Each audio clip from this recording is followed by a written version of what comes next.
COINTELPRO is an abbreviation for Counterintelligence Program, a program that actually operated for almost 2 decades, running from the 1950s up until 1971. Its purpose? To discredit, weaken, and diminish any political parties that oppose the United States government, often known to be used against the Black Panthers, the Communist Party, and anyone else labeled as suspects of the state. When a target was chosen, their name would be slandered in the press. If an outsider agreed with the views of said party, they too would be seen as delusional or a potential suspect.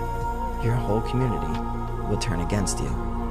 So, for peace sake, why get involved in the hassle and just avoid the party at all means necessary?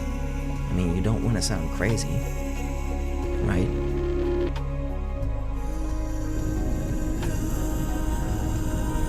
It should be of little to no surprise that targeted individuals refer to COINTELPRO as evidence. The definition is nearly word for what they're describing. A group of people, especially government figures, secretly out to tarnish their reputation, causing public dismay around their character. It's easy to believe you're crazy if the entire town is murmuring slander behind your back. It dissuades the majority from believing your story and thus causing you to be more and more alone. The end goal?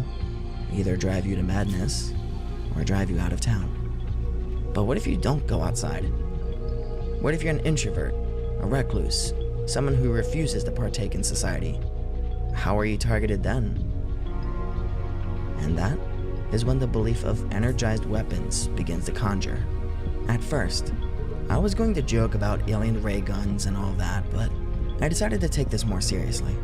I looked into these wild claims, and what I'm about to show you might seem borderline fictional, but it is very uncomfortably real. A startling discovery is made.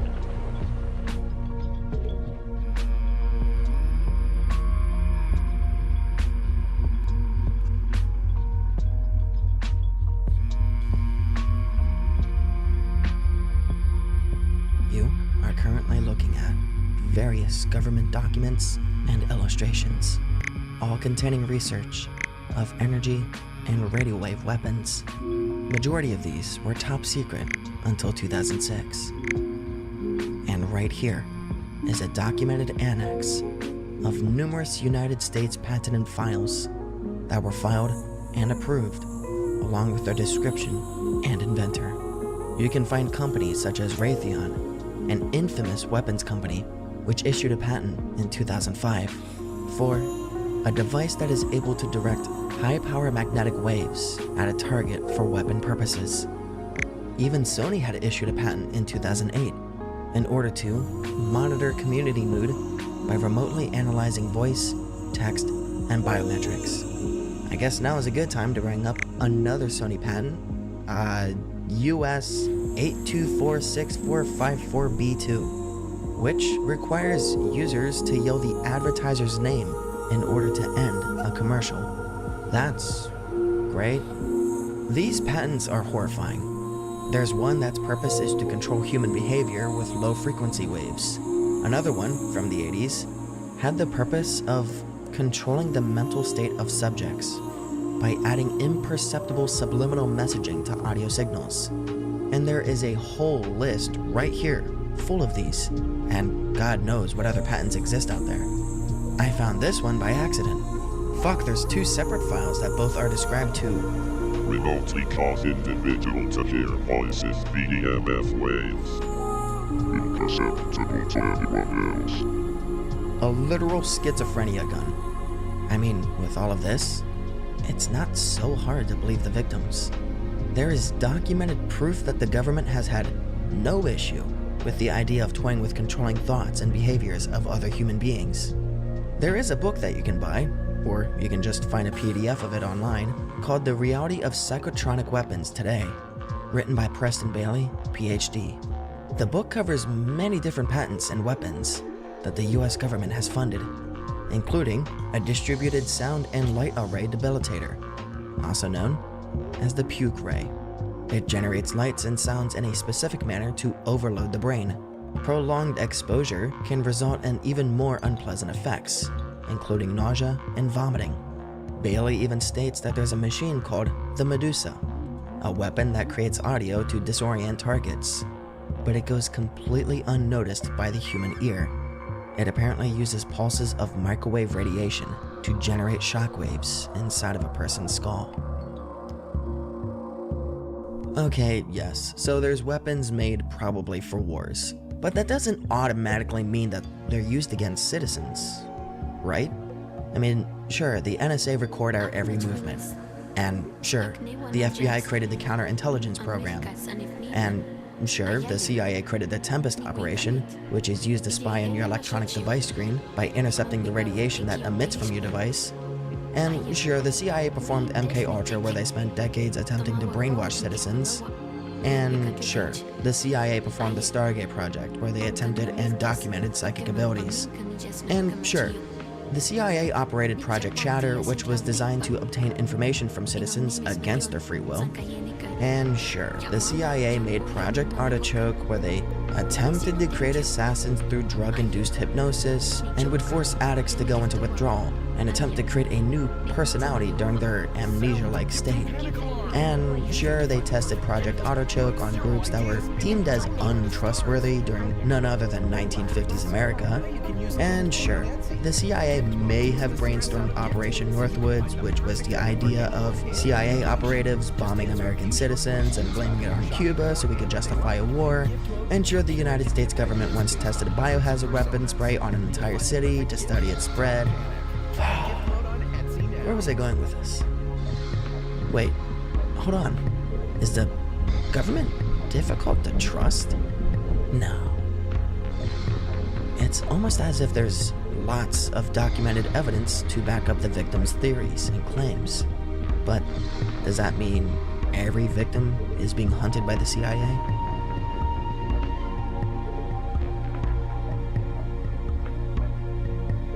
Well, no. Do you believe in mental telepathy?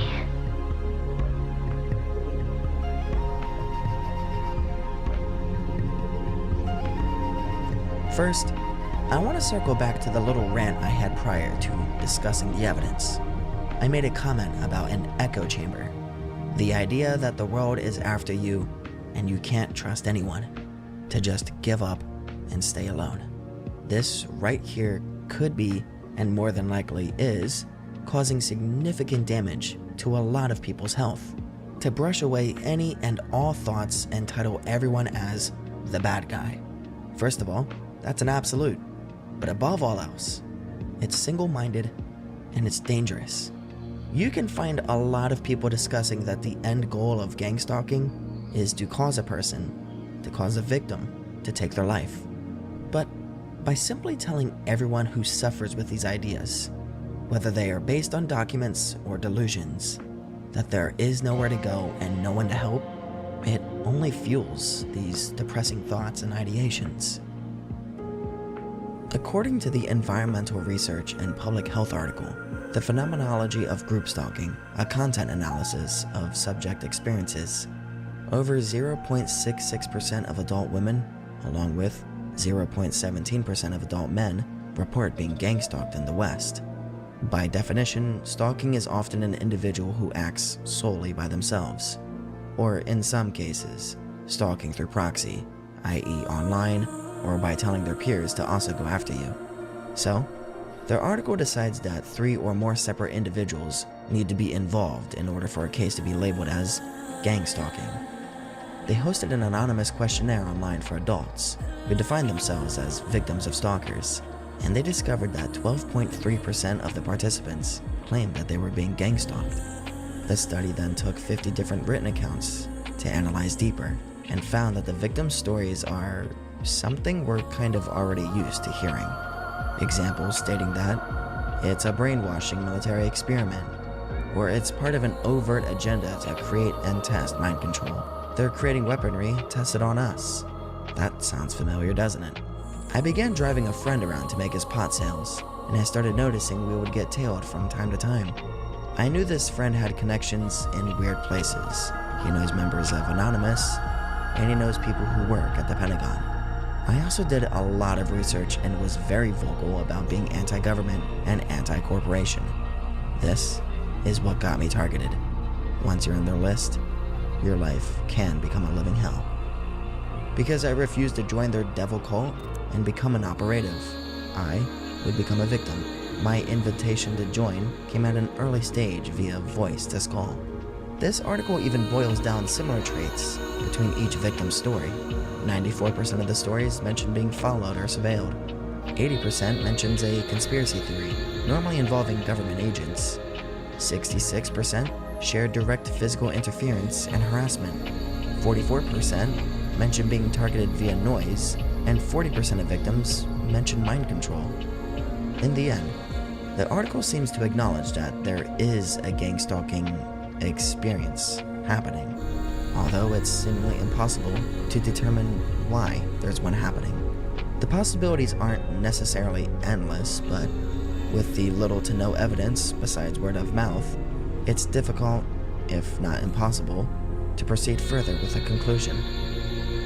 Something you'll notice quickly after reading online is the concept of schizophrenia, an unfortunate disability that millions around the globe deal with. But targeted individuals don't see schizophrenia as just a disability. They see it as a slur. If you bring up the possibility of a targeted individual having schizophrenic symptoms, they barrage you with insults. When I posted on Patreon that I was working on a gang stalking video, a supporter reached out and recommended a channel to me, and after only one single video, the idea of schizophrenia is already mentioned, obviously negatively. And the uploader responds to that comment, stating that every single person who thinks that they have schizophrenia is actually a targeted individual. Yet, when we look into the medical field for this very concept, the results are staggeringly different. I mean, wow, who would have guessed? At one point in all of our lives, we've believed in a story even before discovering if it were true or false. This is simply a human experience that most of us have. We hear of something that fits a personal agenda of ours, and if it fits what we're subconsciously seeking, then we don't always seek verification.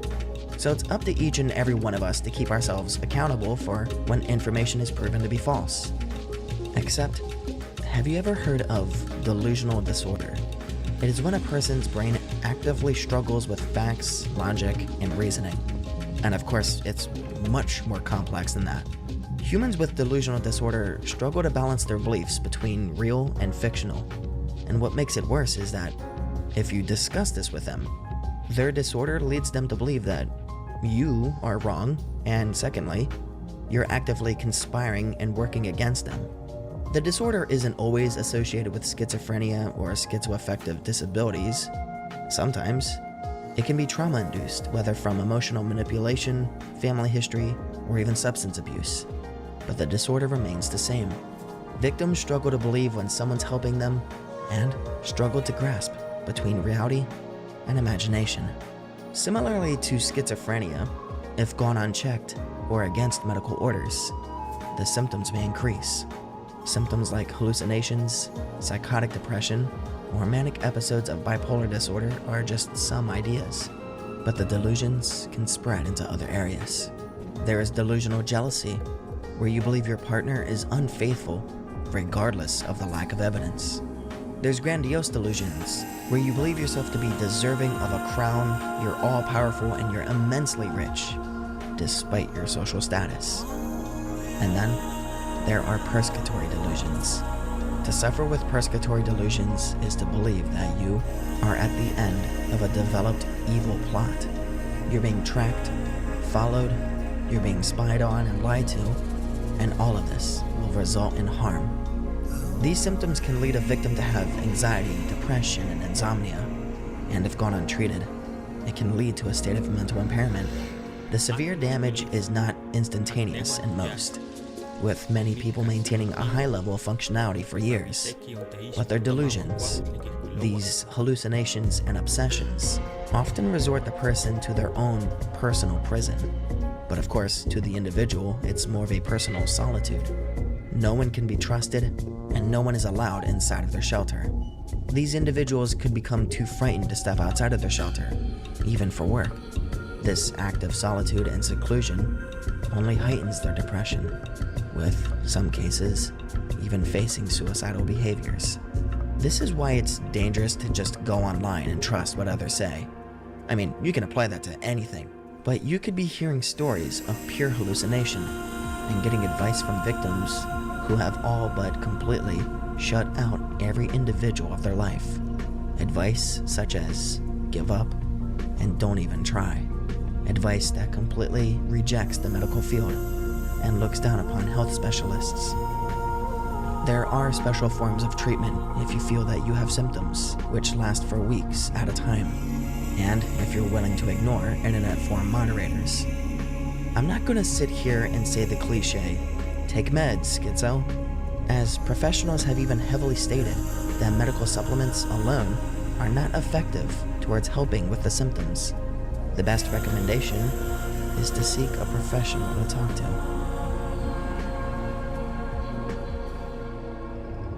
Do I believe gang stalking is real? Honestly, yeah. But that's with the inclusion of cartel members, grassroots drama, and other criminal activities. However, the chance of everyone on the internet who claims they're being stalked by alphabet agencies and shadow governments is next to, if not entirely, laughable. That's just my personal opinion though. I will admit, there is something I did not discuss. There are people who believe they're gang stalked by demons and demonic energy, but I'll be honest, the idea of gang stalking spiritual warfare is far from my niche. I attempted looking into the idea, but a lot of the videos I've watched seem to be more of support groups rather than information pieces. So, that's a topic I'll leave for the more spiritually involved. I hope you enjoyed this video, although I'm sure there will be some angry comments. It felt nice returning back to the channel's roots, and I plan on covering more topics like this. So, thank you all. I hope you have a great night, and as always, this has been the Maverick Files. Passengers returned. One side always in the sunlight, the other always in darkness. The known and the unknown. Frightening to each other only when they are both unknown and misunderstood.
Make the all-electric Cadillac Lyriq all yours.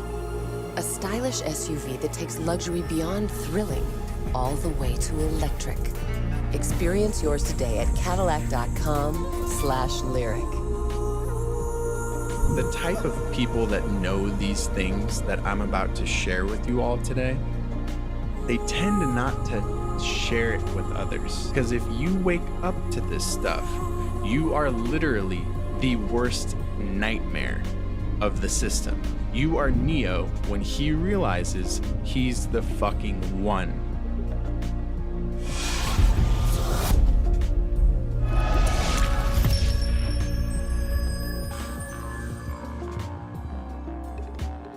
Welcome back, everyone, to the Conscious Wealth Podcast. Hope you guys enjoy the new setup. We got some lights going. We got some books, some dictionaries going. Legal dictionaries, of course, Black's Law. And I'm excited to upgrade our content for you guys and hopefully allow this life-changing information to reach the hands, minds, and hearts of more people who really need this information. So before we get into it today, just want to say thank you to each and every one of you who have shared this with a friend, shared this on social media, told even one friend about this, talked about these concepts to some of your loved ones. Any of that goes a really long way, and you never know the ripple effect of your actions. So that's why we're here today. And what we're going to be doing today is going to be a little bit different here on the Conscious Wealth Podcast. Normally, I tend to just go on these nice rants, right? And I have a lot of information in my brain. Having said that, today I want to get a little bit more granular for you guys, and I want to give you an inside look at how we normally do things in the Level Up Collective. So what we're going to be doing today is I'm going to be giving you guys a bit of a masterclass on etymology, which, for those of you who aren't aware, is the study of the origin of words. And if you are unfamiliar with this single concept, this single field of study, some of the seeds planted today can change your entire life. When you start to learn the power of words and you start to unlearn a lot of what you've been taught around what words supposedly mean, and you start to learn them for yourself rather than relying on others to tell you what things mean, which is what school does via memorization. You start to actually go to the source, the root, you find it yourself. What you start to find is this entire system, all of the programming unravels because the truth is right in front of you. We just don't read. The Bible talks about the truth shall set you free. And that is a spot on parable. And furthermore, to totally butcher another scripture, which I really like, Hosea 4:6 talks about how our people perish for lack of knowledge. We don't perish for the reasons we think. We perish for lack of knowledge, for ignorance. And where does knowledge start with? Well, how do we consume knowledge or transfer knowledge? Words. So words literally make up the foundation of our 3D reality. And for most of us, we've never stopped to take inventory of, are the words I'm using accurate? Are they empowering? Do they mean what I think they mean? And what are the second and third order consequences of using these words or allowing these words to be used on me via contracts or consent or some of these notions? So I'm really excited to dive into this today for you guys. Even put together a little presentation for you. So if you see me, looking off to the side or whatever, that's because a lot of what we're going to be going into, I don't want to be telling you guys my opinion. I'm going to be bringing up definition after definition, fact after fact, right? I don't want this to be the Jeremy opinion show. I'm bringing you guys law. I'm bringing you guys scripture. I'm bringing you guys text, things you can dig into for yourself, right? So without further ado, let's dive into our introduction to etymology. So before we start, I want to cover a few different things. The first thing is, when you've never actually met someone who legally lives by completely different rules than society tells you that you have to live by, it becomes next to impossible to strive for a better life, which is what I believe the life that our Creator has ordained for us. The type of people that know these things that I'm about to share with you all today, they tend not to share it with others. They tend to not tell anyone. They tend to keep it in the family. And I totally get why. They usually don't want to invite that trouble into their life. By simply sharing a lot of the things that I share on social, I've invited all sorts of energies that want to take truth down. So I get it. And then there's also people that are just so free, so content that they don't feel the need to share the wealth. I get that too.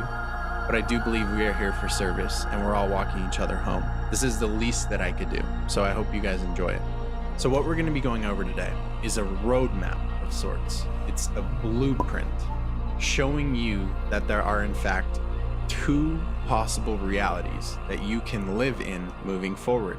Exactly like The Matrix. Yet another reason why that's debatably my favorite movie of all time. You can take the red pill or you can take the blue pill, right? Split in the road. You take the blue pill, the story ends.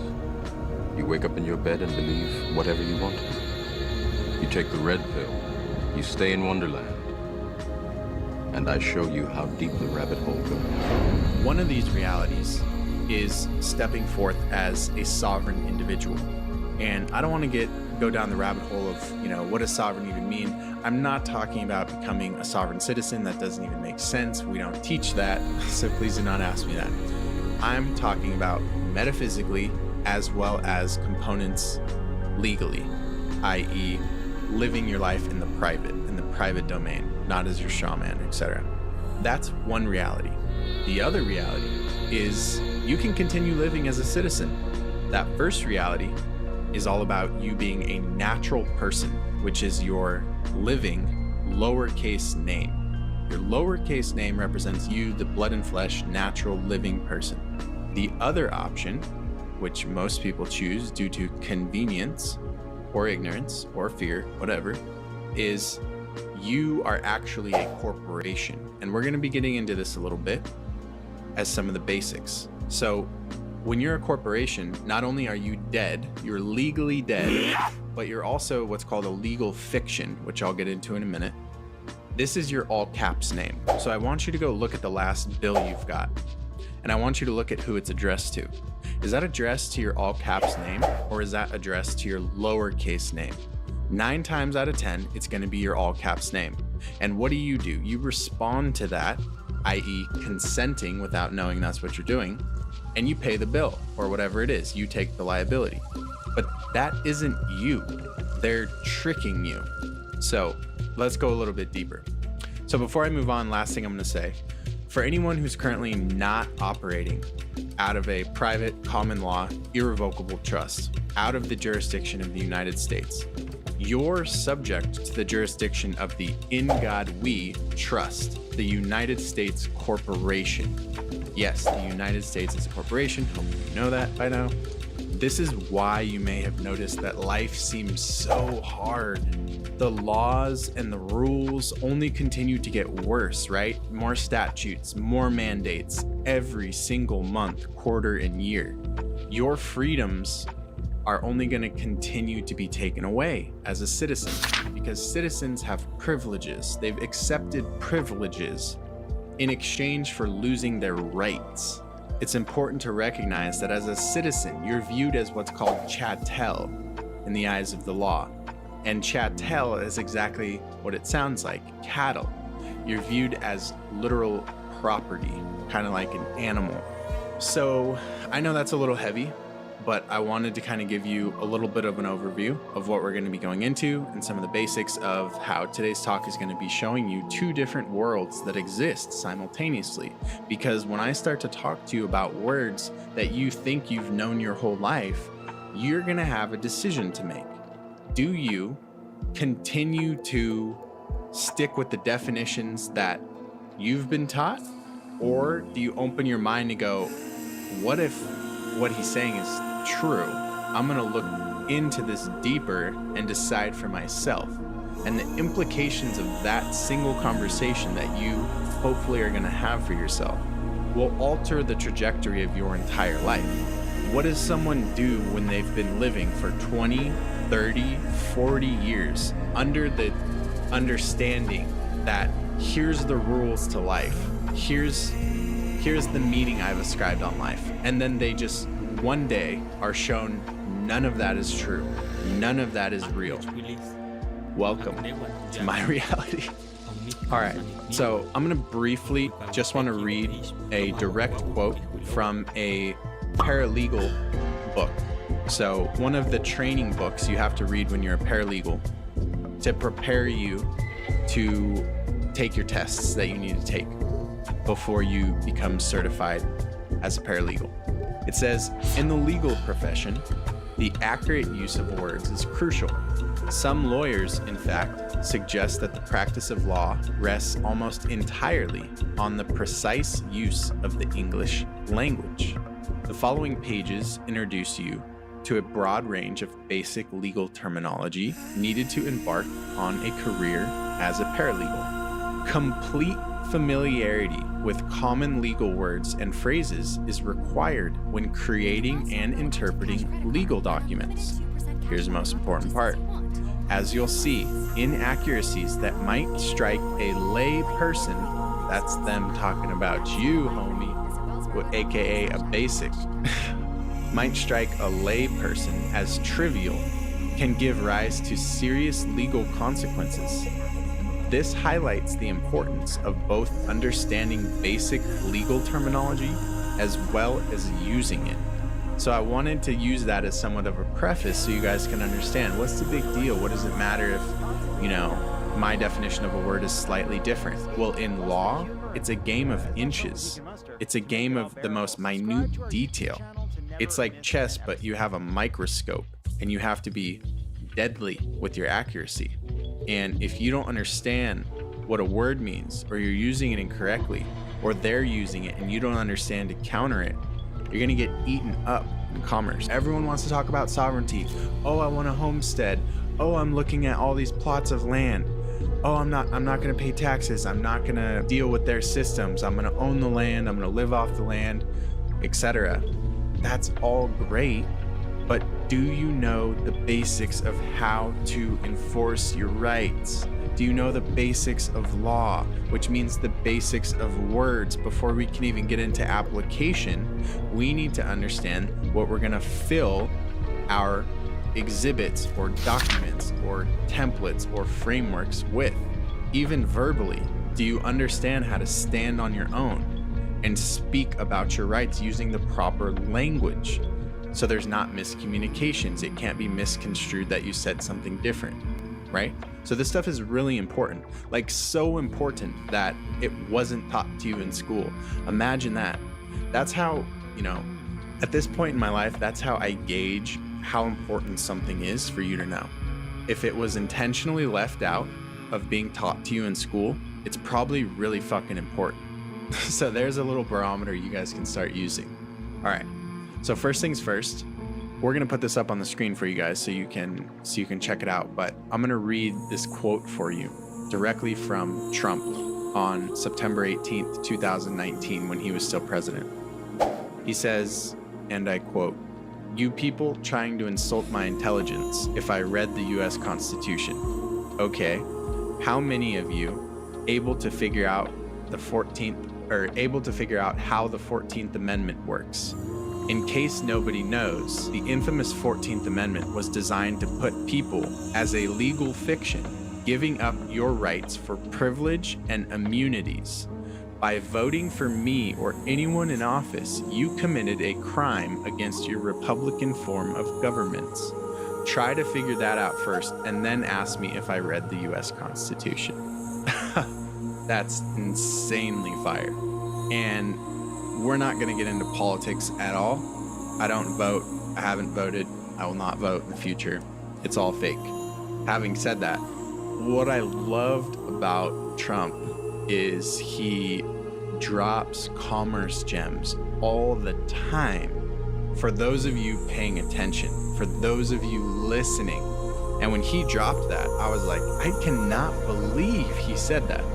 That, like, you talk about a cheat code, right? So that's a game changer. Now, what I want to do next is I want to kind of break this down. So first things first, he talks about this concept of a legal fiction, which, if you're not familiar with what that means, what he's referencing is, first we need to go back into the word person. So if you see on the screen right now, the definition of a person, you should see that a person can mean an individual like you and me, but it can also mean a corporation, a partnership, a trust, etc. So in other words, a person, by just saying, let's say someone asked you on a recorded line, "Are you a person?" You'd of course say, "Yeah." Now, you might have just consented to them asking you, are you a corporation and liable to be treated as such? And you say, yeah, and you think you said you were a human, but they're interpreting that as you're a corporation, right? So it's really important, this concept of person. Now, taking that a little bit further, a legal fiction is referencing this kind of person. So when you're a person, but not a blood and flesh natural person, you're being classified as a person broadly, which could mean business, it could mean partnership, it could mean trust, it could mean bureau, it could mean institution, etc. This kind of person is referred to as a legal fiction because it represents something else. It's kind of like if you have an NFT and that NFT represents that you have ownership of something real and tangible. Your NFT represents something else. Well, your legal fiction represents something real or something different, but it itself isn't that. So it's kind of like this fake like mask or hat that you can wear and then you just take it off. That's what a legal fiction is. Now, this kind of takes us into your straw man. That's really what he's talking about here. So let's read this again. In case nobody knows, the infamous 14th Amendment was designed, he didn't say it accidentally, it was designed by our founding fathers and also those who revised it to put people as a legal fiction, which means homework for you guys. Go study the 14th Amendment of the Constitution and you're gonna see what he's talking about.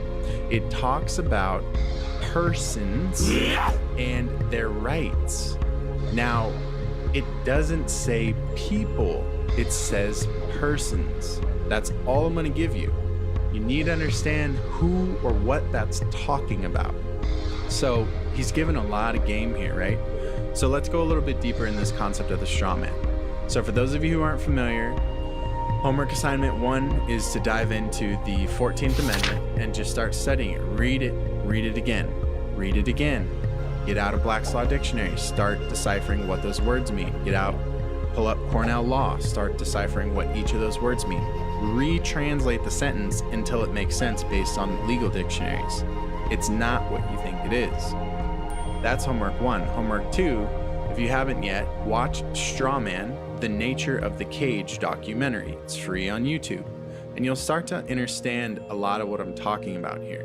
But at a basic level, your straw man was created at birth, right? When your parents consented to a birth certificate, that was not you. As soon as that birth certificate was stamped and signed, you died. You, the natural person, ceased to be. And from that day forward, you've been answering for, taking full liability for, being billed for, charged interest for, sent to jail for, etc. A legal fiction. The entire system of the United States corporation, every aspect of it, deals with legal fictions. There's no such thing as people anymore owning property. People cannot do commerce. People cannot exchange in barter or do business. People cannot pay taxes. People cannot go into business. Everything you think you're doing, people can't lend. People can't borrow. Everything you think you're doing as you're not. You were assigned a legal fiction. So from that day forward, on your birth certificate, go look at it. I'm gonna guess it has your name in all caps and black ink. Now, black signifies death. Just think about it. Natural blood and flesh living beings sign in red. Is your name red on there? No, it's probably black. Okay, so sus, check 1. Next, is your name lowercase like a natural living people? People, not person? Is it lowercase like a natural blood and flesh being? Or is it all caps? It's probably caps. Sus, check 2. So you were assigned this at birth, and you were put into a system where you've been traded publicly on the stock market. And it goes deeper and deeper and deeper. I don't want to blow you guys' faces off up front, but so this all caps name is called your straw man, okay? That's the basics. You can go look into it if you want. Watch that documentary, you'll have a basic understanding. Now, this all caps name it's a legal fiction, right? Back to Trump's tweet. It's what's called a legal fiction. So it's a dead entity. It represents you, but it's not you. It's as if there's two parts of humans, and one is a legal fiction and it's fake and it's used like a poster to engage in the system. And then one is real, and we don't know the difference between the two. And that is where all of our problems arise. That's where all of these problems arise, okay? So a corporation, let's start to get into words. Corporation. Do you remember in elementary school when they had you like sounding out syllables? Corporation, right? Like you had to break down like, what does this mean? And then what does this mean? And then that's how you figured out advanced words until your unconscious mind memorized these things. So corporation, there's two roots here. Corp, oration, right? Now, let's break those two down. Corp, Latin root, comes from corpse. Probably not, I probably don't have to convince you of that. It's exactly how it sounds. Corp comes from corpse. What does corpse speak to or deal with? The dead. Okay, so the first part of this word means dead. Now let's go a little bit deeper. Oration. What is oration? Well, I want you to think about, have you ever heard someone being described as a great orator? Or have you ever heard the word orate? That means to speak. If you're a great orator, you're a great speaker. So now we put these two together. And corporation means dead speak. Why does it mean dead speak? What the hell does that mean? Where does that come from? Well, I want you to think about what I've been talking about the black ink, about the legal fictions, and about your straw man. Dead entities cannot speak. What good is a phone call if you're unable to speak?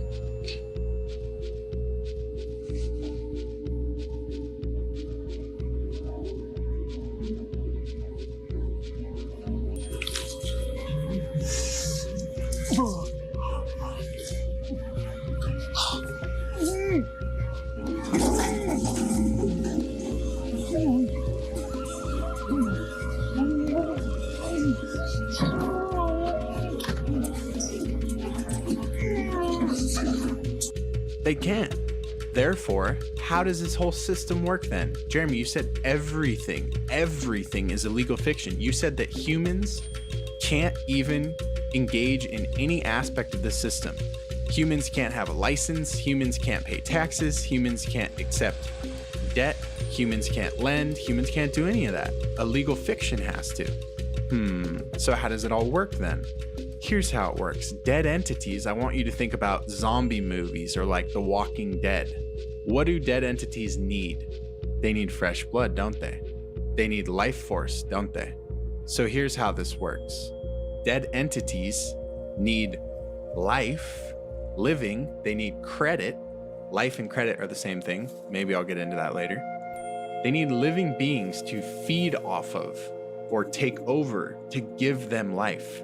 Now, this is probably the most spiritual aspect of all of the studying you're ever going to do in sovereignty and law. I'm going to say it a few times so it starts to sink in. Here is why all of this shit is spiritual. Jeremy, why are you always trying to make credit spiritual? Why do you always try to talk about money as if it's spiritual? Well, first off, everything is spiritual, but some people don't agree with that lens. But particularly this topic, I need you to understand this because this is just basically understood law.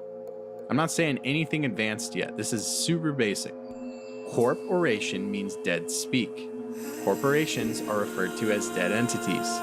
Think about it. An LLC can't run itself. It never can, it never will. It is impossible. A C Corp can't run itself. It can't start itself. You need humans inside of the dead entity giving it life in order to propel it forward, or it wouldn't be able to exist.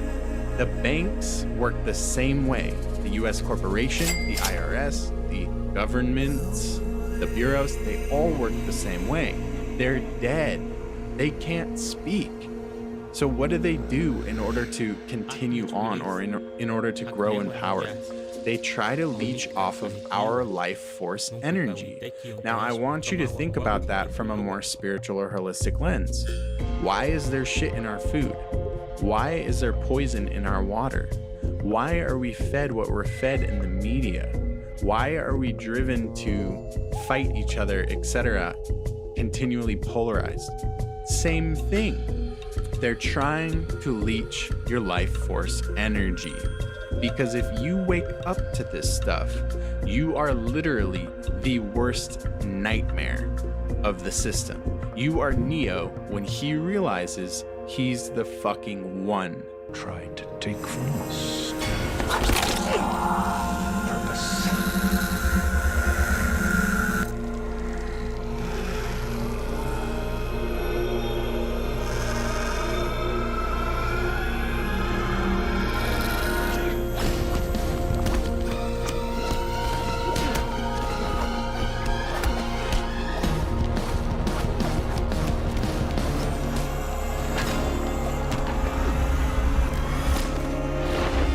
And Agent Smith loses it.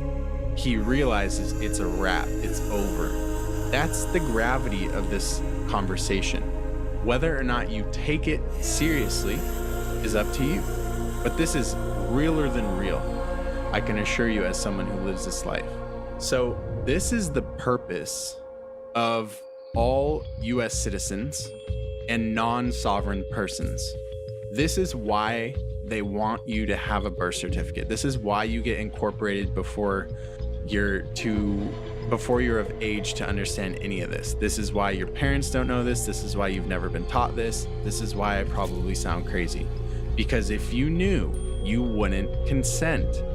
And if you don't consent, the system weakens. At scale, if we all stop consenting and turning ourselves into legal fictions, well, the system has to have legal fictions to run itself. And if it can't, it crumbles. This is what I mean when I talk about sovereignty. It's not about getting some passport. It's not about becoming some tribe.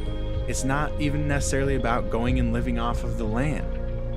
It's much, in a way, simpler than that. I'm talking spiritually. You need to understand the energetics of being leached off of. Imagine having a massive parasite in you since you were born. Well, now, guess what? You don't have to imagine anymore. You have one. It's massive.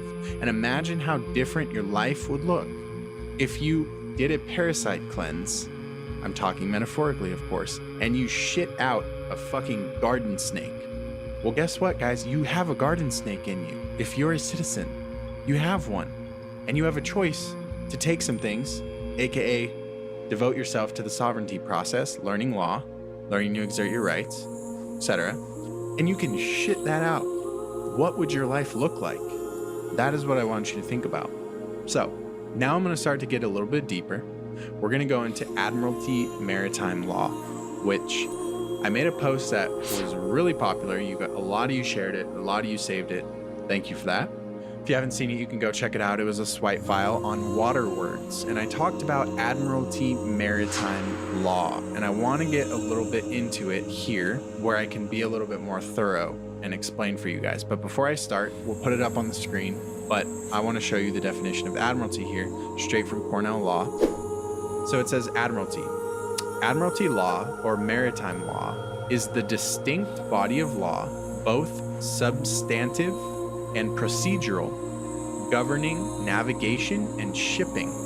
Topics associated with this field in legal reference works may include shipping, navigation, waters, commerce, seamen, towage, wharves, piers, docks, insurance, maritime liens, canals, and recreation. The courts and Congress seek to create a uniform body of admiralty law, both nationally and internationally, in order to facilitate commerce. The federal courts derive their exclusive jurisdiction over this field from the Judiciary Act of 1789. I'll read one more excerpt from the last paragraph. Admiralty law in the United States developed from the British Admiralty courts present in most American colonies. These courts function separately from courts of law and equity. There's so much that I could say here, but just understand that when I talk about the United States being owned by Europe, being owned by Britain, being owned by foreign banking cartels, it's no coincidence that we used to deal in equity, which is fairness. Equity is an extremely fair way to go about law. And we, somewhere along the line, apparently in 1787, slowly shifted, maybe not so slowly, but slyly shifted into Admiralty maritime law, treating humans. First, we have to trick them. We have to get them to consent and turn themselves into legal fictions, corporations. And then we have to govern them as if they're a vessel, a ship, right? So it might not be clicking yet. This is how you are governed. This is how corporations are governed, and this is how you are governed. Why? Well, because Admiralty maritime law is where all of the laws reside that buck us. All of the unfair statutes, mandates, laws, and legislation that just keeps coming out, keeps coming out, keeps coming out.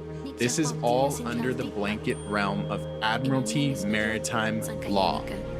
And what happens with Admiralty maritime law is your rights are pretty much screwed. And the solution, well, step one to the solution is you have to first understand, why are you being governed that way?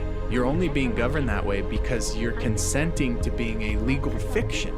If you were to remove yourself from consenting to being a legal fiction, now all of a sudden you can, for example, live and opt to be treated in a way under equity law or under common law, right? Private law, which is how humans, blood and flesh, natural people, were meant to live. So now we're gonna go even deeper and we're gonna talk about some water words. So the reason I want to break this down is so that you can understand, so there's not a shadow of a doubt in your mind around what are you talking about, Jeremy? This seems like a stretch. So I'm always saying, especially to my students, but even publicly, everything in life is commerce. Why is everything in life commerce? Because you were first turned into a legal fiction. Now legal fictions are governed under Admiralty maritime law, and Admiralty maritime law treats every activity of a legal fiction as a commercial activity. I'm going to say that again. Step one, you were turned into a legal fiction. Step two, legal fictions don't have rights. Step three, legal fictions are governed under a body of law called Admiralty maritime law. Step four, Admiralty maritime law treats every interaction as a contractual engagement in commerce. It treats everything you do, because remember, you're a business, you're a legal fiction. So everything a business does is a business transaction, is it not? Everything a business does is commercial, is it not? So Jeremy, why are you always saying all crimes are commercial? Why are you always saying everything is commerce? Because it is. You can't do anything that isn't commerce because you're a corporation right now. You're dead. And you're being governed under Admiralty maritime law. So let's start to get into some water words and really breaking this down. And if you guys want to learn more about this, you're going to want to check out Jordan Maxwell's old work on Admiralty maritime law. He was an expert at etymology. He spent decades learning this stuff. So I'm just a student of the game here. But let's talk a little bit about it. So first and foremost, for anyone familiar with ships or navigation or anything like that at a basic level, you'll know that all ships are female, right? Why is that? Well, ships deliver product, don't they? And let's think in a commercial sense, right? We're not talking about fishing, blah, blah, blah. Like if you own a boat, we're talking about like the larger purpose of like what the oceans are really for, which has and always has been trade. So ships deliver product, right? Just like when you're pregnant with the product and then you deliver, right? I'll get to that. So when you deliver, when your mom delivers, or if you're a woman, when you deliver, the child is the product. And when you come out as the child, you come out of what's called the birth canal, right? So I'm going to put up on the screen the word birth, and they give you a birth certificate. At that moment, they're monetizing you. You're the product. You came out of your mom. Your mom is the vessel, the ship, she's female because she births the product, just like a ship. You come out, and why is it called a birth canal? Where the hell did that come from? Why is it called a birth certificate? Well, we have to look at this word birth. The original word birth is B-E-R-T-H. And I'll have it up on the screen, but it says, comes from the 1620s. It used to mean a convenient sea room for ships or for sailors. What? Water word. Birth has everything to do with ships or sailors. But wait a minute. I thought my mom's a human and she birthed me. Remember what we're talking about. Your mom has a birth certificate. She birthed you. You have a birth certificate. So an entity, a corporation, birthed a product, a corporation. This was a commercial activity. Birth, even the most sacred thing on earth, a woman bringing life into the universe, has been commercialized. And that is the fucking problem. So let's go a little further. Your body, your mom's body, now your body, is a business. It is a corporation. And when it dies, it becomes a corpse. Then we have ships. Ships are referred to as vessels, are they not? A vessel in the sea. But then we also have bodies. Don't we refer to our bodies as vessels? Like, you only have one vessel, treat it well, right? We've all heard that, right? Or cleaning your vessel. Have you ever thought about that? Why do ships and bodies, why do they both allude to vessels? Same thing here, because a ship is a commercial product. It carries product, and then it comes into the birth canal, right? It docks in the birth, and product is offloaded. That's a commercial activity. Well, our bodies, back to us being called chattel, our bodies are now thought of as vessels, but not the kind of vessel you're probably used to, like your meat suit, or thinking of it in that way. It is a commercial vessel. It is very much so viewed that way.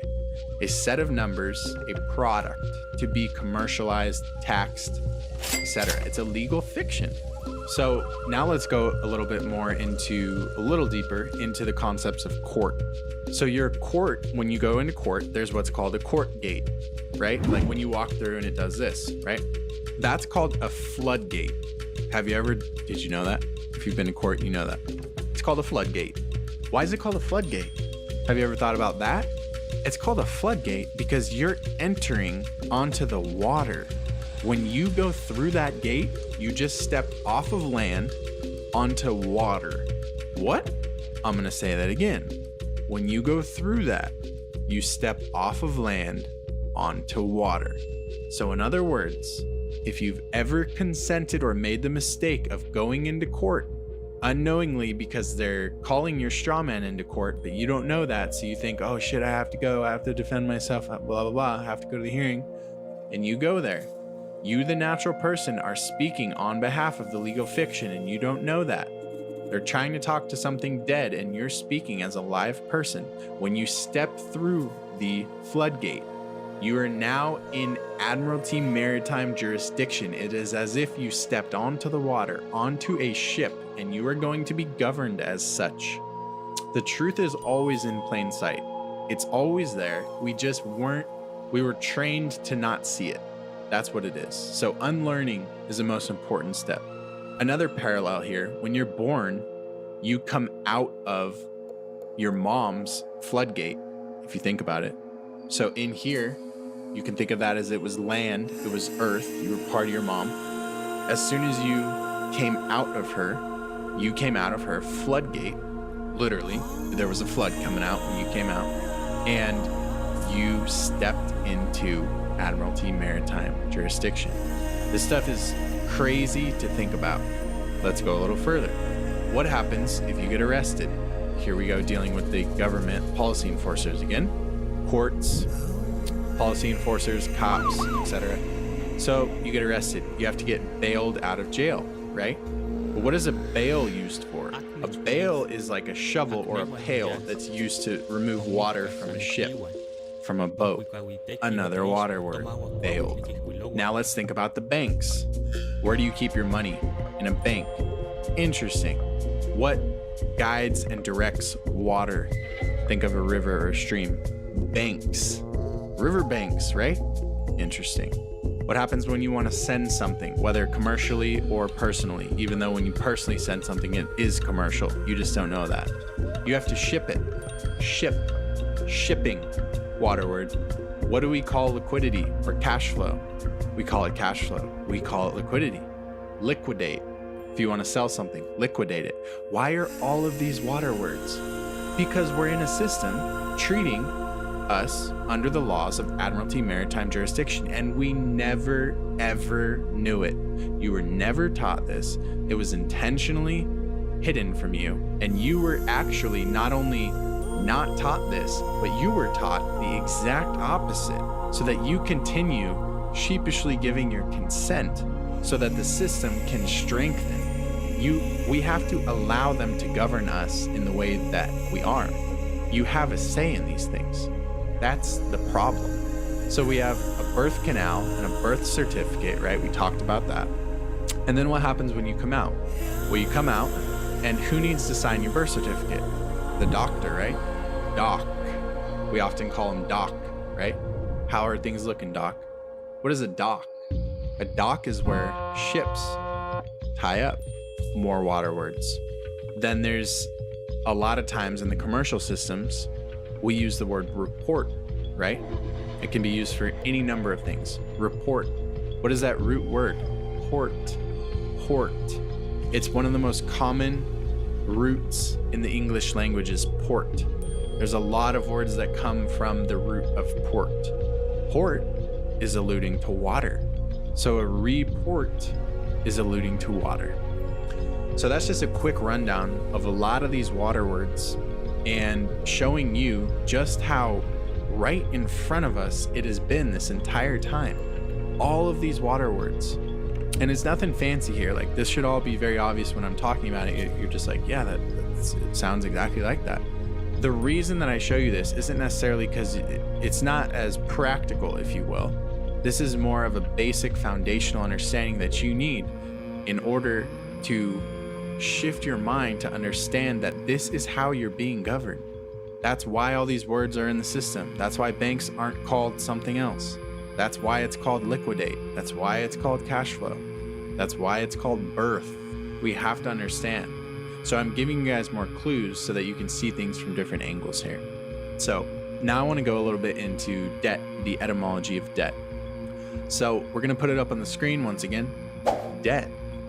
First definition talks about anything owed or due from one person to another, a liability, an obligation to pay. Okay, perfect. Sounds pretty typical, right? But then we keep going. Originally, the definition was to keep something away from someone. Hold on. Jeremy, you just taught us how we were turned into a legal fiction when we were just freshly born into the world. We were turned into a legal fiction, and that legal fictions are dead entities and they don't have rights. Then you taught us that dead entities are governed under maritime admiralty law, and that's where all of these problems come from. Then you taught us that the reason all crimes are commercial and the reason that all of life is commerce is because for our entire life, we've never had a waking moment where we weren't a dead entity living in, and we were being treated as such. So having said all of that, we should really understand now that credit is spiritual. And if we can start to understand that credit is spiritual, what do you think they are keeping away from you? Just look at the definition. To keep something away from someone else. Maybe your power, maybe your freedom, maybe your understanding of who the fuck you actually are and how powerful you are as God's child. So this is one of the basics, and I know many of you have probably learned this, but there's also going to be a lot of people who have. When you start to unravel, we first have to learn what words mean. Then we have to look into words we thought we knew what they meant. We start to realize, holy shit, this doesn't mean what I thought at all, right? So let's keep going with this. Next, we're going to put up government. We're going to start to look at what does government mean? And this one, once again, I was talking about how we have to break down each of the little roots and we have to separately learn what they mean, right? So with government, we're going to have to put up govern, and then we're going to have to put up men, and then we're going to have to put up another angle of men. So govern, of course, it's talking about to rule with authority, to govern, to rule, to command, etc. Then when we go we'll go a little further. Once again, when we have the choice, we're always looking for the original definition, original. So if you can ever find where it says originally, what did it mean? That's what we're going for. In a system of humans, that's what we have been taught. And we start to look into the root of govern, and it's actually talking about, it means to steer or pilot a ship. And we start to understand that this whole United States corporation is governed under Admiralty Maritime Law, because not only is the government, what you think of as the government, a corporation, but what you think of as yourself and your mom and your dad and your friend and your neighbor are corporations. Everything is a ship. It's commerce. It's Admiralty Maritime. It's water. It's bananas how this has been in front of our eyes the whole time, but we were not taught this. So that's what govern meant. That's what govern itself means. To steer, to pilot. Now let's go look over here at men. It talks about the first definition it talks about is to think. The Proto-Indo-European root of men, M-E-N, is to think. And then I'm bringing up another one coming from the word mental, but it's just men. It says it comes from Sanskrit, meaning mind or spirit. Now let's put this together. So govern, the original root word of govern, means to steer or pilot, and meant means the mind or spirit. Let's put them together. Government, to steer or pilot the mind and spirit. Welcome. Welcome to enlightenment. So this is the power of learning words. And there's so many, we could give 20 hours of, education just on basic words, but we're going to leave that for you guys. I'm showing you how to think about things. I'm giving you a little bit of my spirit and my awareness, but now, we're going to be setting you guys free. I just wanted to show you a few different words. Debt does not mean what you think. Something's being kept from you. Your job is to find out what. Government isn't what you think. It's not these bureaus that you think are not corporations. It's quite literally, they're letting you know, otherwise they would have changed their name, right? The truth is always in plain sight. We know that that's a spiritual principle. They're letting you know that their job is to steer or pilot your mind and spirit. I don't know about you, but that's a no from me, dog, right? And if you're listening to this, if you watch our show, if you listen to our show, I have a hunch that it's a no from you as well. So now we're going to break down corporation. We'll put that on the screen. So there's going to be two parts. We can look at the word corporation, but we can also look at oration. So when we look at corporation, from the mid 15th century, it talks about persons united in a body for some purpose. That sounds great. But we keep going, we keep going, we keep going. Where does it come from? We finally find a section where it says from corpus, and I quote, body, dead body, animal body. Okay, so corporation, if you look it up, and guys, this is all coming from Etymology Dictionary, the free Etymology Dictionary. There's a free app. You can also use it online. So you just type these words in and you will see everything I'm showing you. So corporation, it's letting us know that it comes from the root body or dead body. Okay, interesting. Now we look at oration. First, it's talking about a prayer, etc. Where does it come from? And I quote, speaking, speech, discourse, language. Okay, so exactly what I was telling you guys about.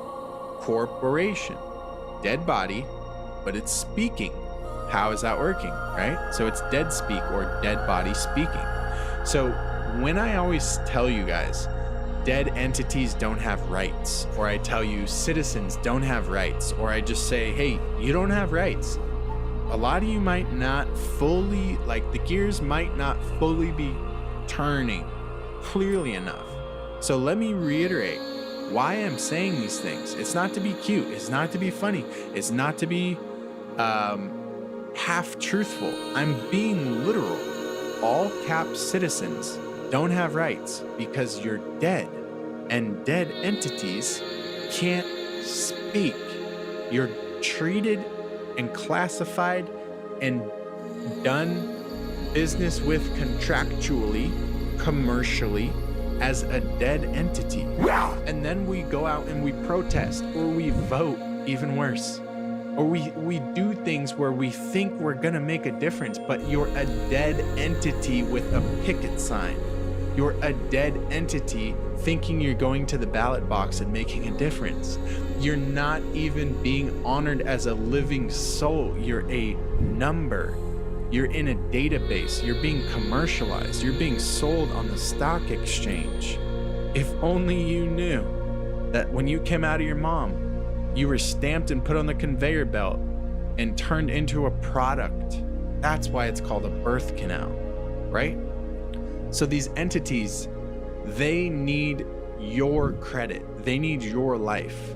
And I haven't gotten too much into the credit side of it, but for those of you who do your studying, those of you who are aware, we are the original creditors. Whenever you enter into banking or commercial relationships with anything or anyone, because you have a social or a signature, that grants all of the credit in the system. It doesn't come from the system and then we borrow it. It comes from us and then the system borrows it. They're the debtors. They trick us and get us to consent to being the debtors, but that's not the situation. So it's important you understand that your credit is life. Because you're alive, a natural person, you have credit. If you were dead, you wouldn't have credit. Does that make sense? All credit comes from life. This is more of a spiritual understanding. And what all of these dead entities that make up the system that we were born into do and need to do is leech off of you. And they can't do that if you know their tricks. See the problem here? See why you weren't taught this? So, what is a credit report? We're gonna put these up on the screen as well. Credit and then report. So credit, per the 1540s, means to believe or to be sure of the truth of is credit. To believe or to be sure of the truth of. And then report, as of the late 14th century, means rumor. One of the definitions, rumor. So credit report, let's put it together. To believe a rumor, or to be sure of the truth of a rumor. Interesting. Is that not the whole issue with Experian, Equifax, TransUnion, CRAs, consumer reporting agencies that call themselves bureaus? They have nothing to do with the government. These are for-profit corporations. Isn't that the whole issue? They're reporting rumors. And when you start to dive into 15 USC 1681B, you can clearly see, even if you have no background in law, you've never read a legal code, go look that up right now. 15 USC 1681B, I want you to read right there where it tells you consumer reporting agencies are only allowed to report things on your credit under the following circumstances and no other. And one of the first things it says is with the written permission of the consumer to whom it pertains. Have you ever given TransUnion written permission to report delinquent, late payments, missed payments, closed accounts, high utilization? Have you ever given them permission to do that? It's hilarious to me, and it's also like, oh, well played. Like, when you start to wake up to these things and then you start to actually look into them, like you no longer try to bury your head in the sand, spiritual bypassing, distractionism, coping. You're like, all right, rip the band-aid off. Let's fucking look at the darkness. And you start to go into it. It's hilarious because it's all right there. It's all right in front of you. What is a credit report? It's to believe a rumor. They're letting you know that this shit's not even truth. It's not even factual. It's a rumor. And all of these words are right there. They've always been there. We just haven't looked. Now I want to bring up the court system a little bit. And if you look up the word court in the etymology dictionary, you can find it as a noun and as a verb. And there's a few funny things, so I'm going to put them up on the screen as well. So if we look at court as a noun, it says formal assembly held by a sovereign. And I just thought that part was funny, so I wanted to show you guys. Because in the 12th century, apparently, court used to be dealing with sovereigns. Amazing. That doesn't happen anymore, but we still call it a court, which is very interesting. If you go a lot further down in that same section, it talks about those assembled in the yard, semicolon, which means completely different thought, a company, comma, a cohort. Now, what am I always talking to you guys about? Policemen, sheriffs, judges, they're what we call policy enforcers. They work for debt collection companies. Let me explain. Let's say you live in San Diego and the police force, the sheriffs, and the judges work for the San Diego federal or district court, or like whatever court we're talking about, right? San Diego court. And you've been taught and you think of that as this big, scary entity that's the government. That is a for-profit corporation with an EIN, a Dun & Bradstreet number, and you can literally look it up on Dun & Bradstreet if you know how to find your shit. That is a for-profit corporation. Every single court that I'm aware of is a for-profit corporation. So if the court itself is a for-profit corporation, then the judge works for a for-profit corporation. And who fills the judge's courtroom? Policy enforcers, policemen and sheriffs. So then who do the policemen and sheriffs work for? They say, oh, we pledged an oath to the Constitution. Oh, we pledge an oath to protect the citizens of the whatever county. No, they didn't. Their first and foremost obligation, which if sometimes they'll actually be truthful and tell you, is to the company they work for. It's not that they even know they work for it. It's to fill the court. Because this is a business. Remember, it's all commerce. So even they are legal fictions. So these are businesses battling against your business, which you thought of yourself up until today as a human. You're not. You're a legal fiction, and they're legal fictions. When a policeman pulls you over, that's a business coming up to your window to try to do business with you. And whatever you say is going to be what's called a verbal or implicit or implied contract, meaning it's not written down and signed.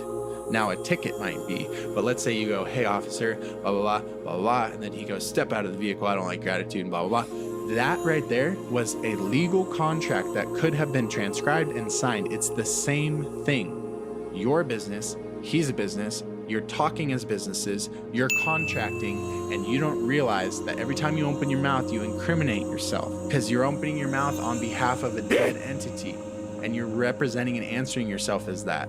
Then you give him your license and say, yep, I'm that dead entity, and so on and so on and so on. So this shit is deep, guys. It takes years of unlearning.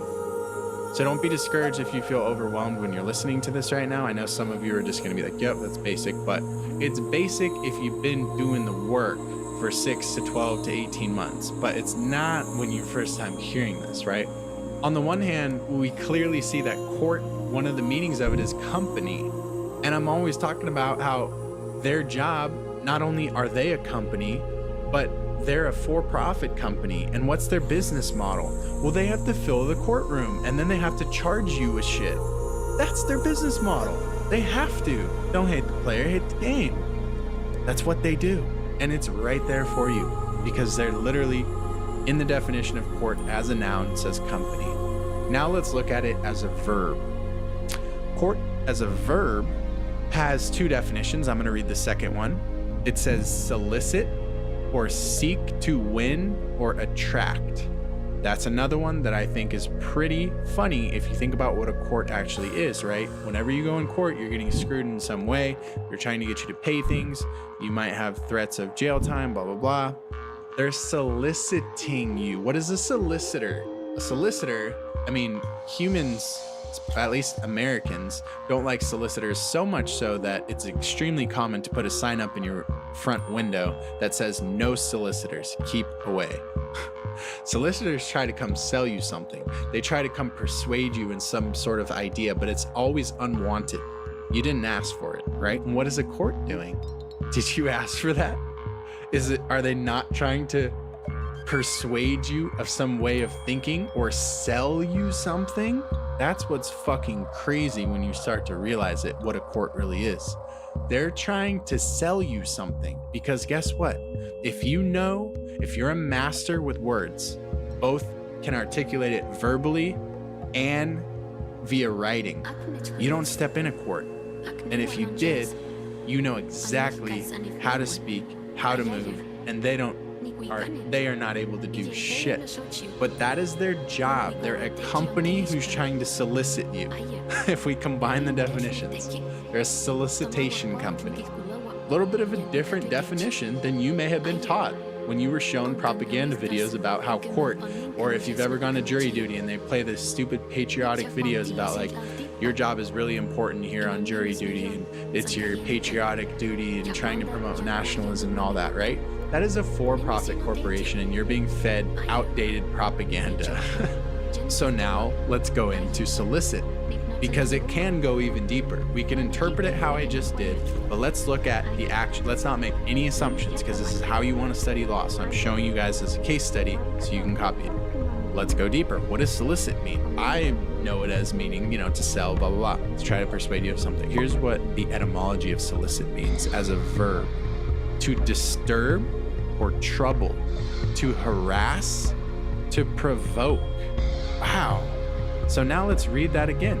Court is known to mean solicit or seek to win or attract. Solicit. So if court is to solicit, well, what is solicit? So court is to disturb. So to court someone, to bring them into a court, is to disturb them, is to trouble them, is to harass them, is to provoke them. Imagine that. What do they do in courtrooms? They try to incriminate you. Everything about it, from the way it's laid out in an intimidating manner, to the way that they make you feel, to the way that they make you wait, to how cold of an atmosphere it is, to how they try to intimidate you and make you think that you can never speak for yourself and you always need an attorney. Everything about the court system is meant to break you, to disturb you, to provoke you, so you trip up, so they can get their hard-earned dollars. This shit goes deep, and we're gonna go a little bit deeper and we're gonna talk about the bar. So for those of you who are unaware, lawyers have to pass what's called the bar test. They pledge an oath to the bar. The well-known thing, lawyers are what's called bar certified, or they have passed the bar if they are a lawyer. At least in America, I know how that is, as well as Europe. So we look up the word bar, which we're gonna put on the screen. It talks about a whole body of lawyers, legal profession, etc. It has perfect, right? But then let's go to the bottom. It says, as a place where the business of court was done. Hold up, what? Jeremy's not playing around. No, he's not. Like I said, I try to keep my conspiracy theories to myself. I don't put shit out that I can't back up. Reason being, I don't want to be that person that's putting something out, gets called out, and they're like, oh, I don't really have any proof, right? I'm not trying to persuade people to think ludicrous shit that there's no proof of. This is the law. It's just really hard to see outside of our own existing beliefs. So let's read this again. Once again, lawyers have to pass the bar. Bar certified. Go look it up. It's very common. You have to pass the bar. You're going to be a practicing lawyer. And what are we told in America, at least, and Europe? We're told if you ever have any legal trouble, you need an attorney or a lawyer to represent you. You do not represent yourself. That is what we are taught. How convenient. And when we look at the bar, at the bottom here, it says, as the place where the business of court was done. So they're letting you know right there, court is a business. It's been a business. It will continue to be a business. And you will continue to be on the losing end of that commercial transaction if you do not decide that this stuff, that this lifestyle, that this awakening, and then embodiment and integration is worth your time. I also want to go into one more thing. So we see, I skipped to the end there, but I do want to read this middle section. It says, after 1600, however, this was popularly assumed to mean the bar in a courtroom. So it has multiple meanings here. The wooden railing marking off the area around the judge's seat, where prisoners stood for arraignment and where a barrister stood to plea. Okay, well, now we need to know what's a barrister, because I don't know off the top of my head, or at least I didn't. And you don't just want to assume things, especially when you're studying law. So it outlines the judge's seat. We get that. The more important part I want to go into here is where prisoners stood for arraignment and where a barrister stood to plead. Well, what's a barrister? So now we're going to bring up barrister on the screen. Barrister is defined as one practicing as an advocate in English courts of law. Holy shit. This is just coming full circle so beautifully. You guys ready? So I've talked about this a lot in our community. Hopefully you guys are aware of this. I've talked about it on other podcasts repeatedly. The United States is a corporation. Corporations have CEOs, founders, boards, etc., right? The United States Corporation, you can also think of it as what's called the In God We Trust, different names, is owned by Europe.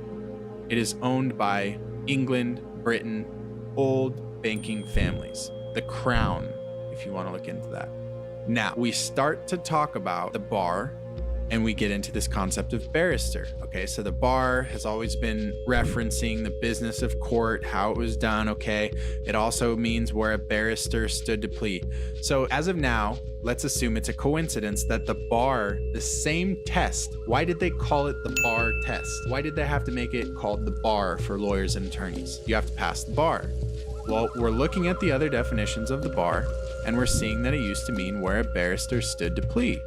And when we look at what a barrister means, it's one practicing as an advocate in English courts of law. But we're in America. Why are we using the bar? Why do we require our attorneys and lawyers to pass the bar? Why are we told we can't self-represent and we're intimidated, coerced, and forced into hiring lawyers or attorneys who work for the bar? What is the bar? Well, the bar is an association that isn't even American.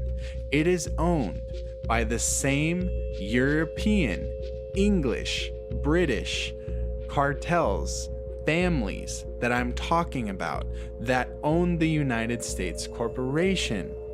That is who created the bar. Go research it. So, what tests do all lawyers and attorneys have to pass to become licensed? The bar. We established that. So they're practicing, per the definition of bar, a business of court for a foreign land. For a foreign land. England is foreign to the US, is it not? We know that barrister is referencing an advocate in English courts. People that pass the bar are typically American attorneys, American lawyers. So this is where you start to go, something's not adding up. Why is this required? Why is it such a strong system with a monopoly? There's no way around it. You have to be certified in that. There's no other options. And why is the bar not even American? Who's controlling the curriculum of the bar? Maybe those that created it? So once again, we have a conflict of interest because we have what you've been taught is a nation called the United States, but it's not, it's a corporation. And you've been taught that a bunch of people, millions and millions of people make up a nation. And you all share values and similarities and land and etc. But that's not what it is at all. None of you are people. You're all persons, you're all corporate legal fictions, and you all are inside of one giant corporation called the United States. And a select few who are lucky enough reach levels of consciousness high enough to see what's going on and break out of that. The Matrix is a system, Neo. That system is our enemy. When you're inside, you look around, what do you see? Businessmen, teachers, lawyers, carpenters, the very minds of the people we are trying to save. But until we do, these people are still a part of that system, and that makes them our enemy. You have to understand, most of these people are not ready to be unplugged. And many of them are so inert, so hopelessly dependent on the system, that they will fight to protect it. Were you listening to me, Neo? Or were you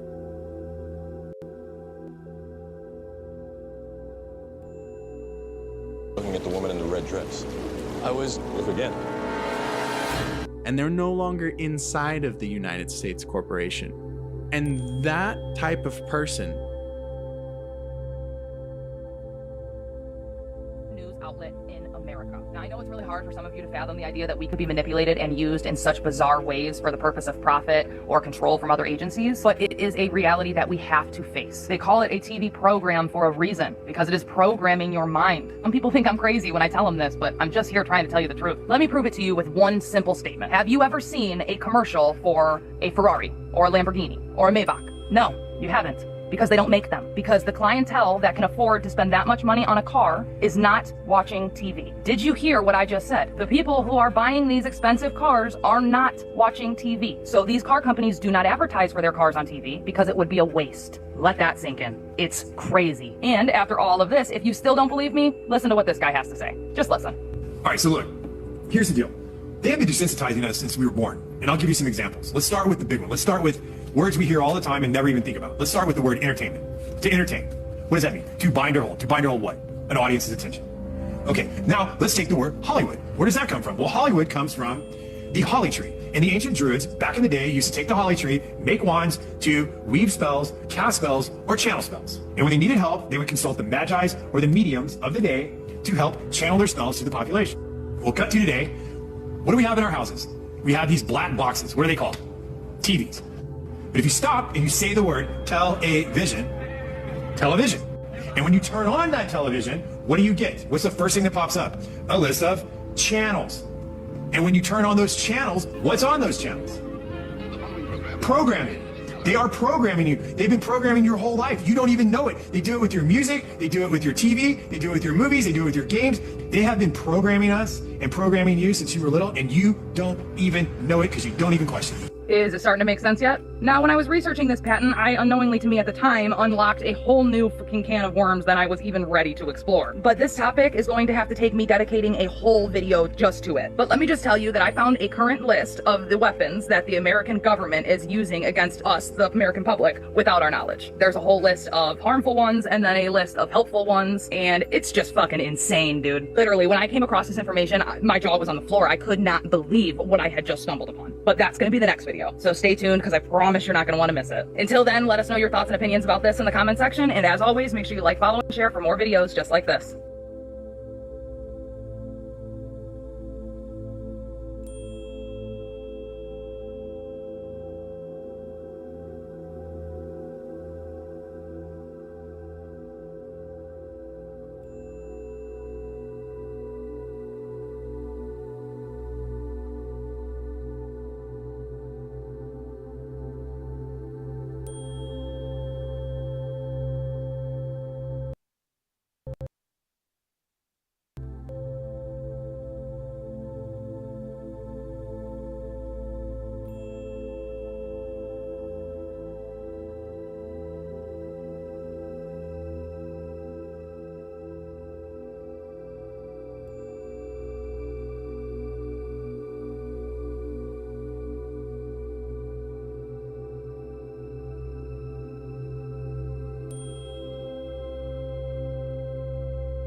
Have you ever heard of skin suits?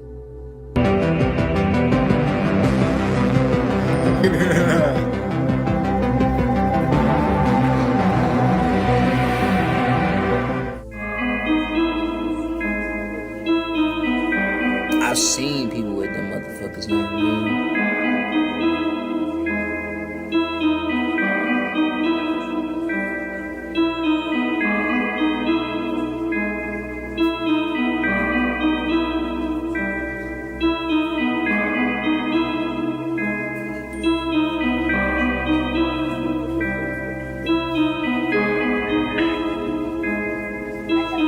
What the fuck?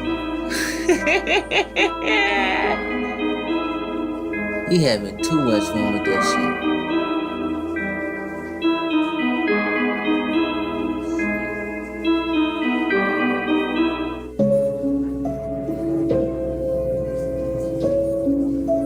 What the fuck?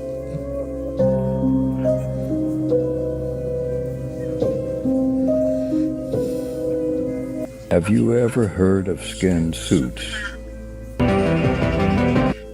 Fucking weirdos. God damn it.